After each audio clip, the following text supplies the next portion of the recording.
Иса Гагиев из Али-Юрта занимается огородничеством с 16 лет. Он помнит, как в детстве целыми семьями засеивали свои приусадебные участки. Мужчины традиционно занимались тяжелым трудом, женщины – опашкой картофеля, а младшие – удалением сорняков и сбором вредителей. Те времена прошли, и огороды все чаще стали забывать, но привычка у Исы Гагиева сохранилась, и более 50 лет его приусадебный участок не пустует.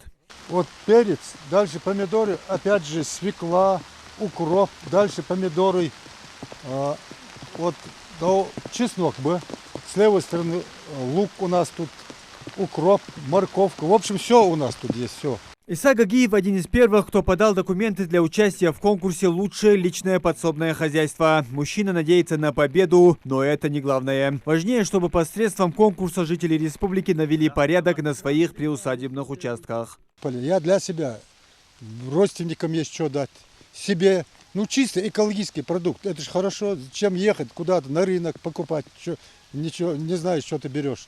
Это же такое дело. Для меня это отдых. Он должен проснуться. Ердал хватит должен, спрос нас будет.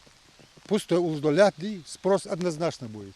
А вы зарастите, обишь мужат, с харцах отцу. Помимо огорода, Иса содержит и небольшой сад. В нем много плодовых деревьев. Для каждого нужен свой уход и забота. Растут в саду также виноград нескольких видов и ягоды. 30 деревьев здесь. Тут яблоки, груши, слива, вишня, ранние, поздние. Все тут есть, все. Абрикос вот перед нами стоит. Из овощей что здесь? Из овощей картошка. Дальше кукуруза, малина по периметру, малина здесь кругом, по Г-образно. Огурцы, там дальше еще тыква, хамажик тавос. Конкурс на лучшее личное подсобное хозяйство в регионе проводится второй раз. В этом году призовой фонд увеличен, и победителей будет уже 23. Сделано это, чтобы поощрить как можно больше участников за содержание сада и огорода. Муслим Ганиев, Адам Далаков, Новости 24.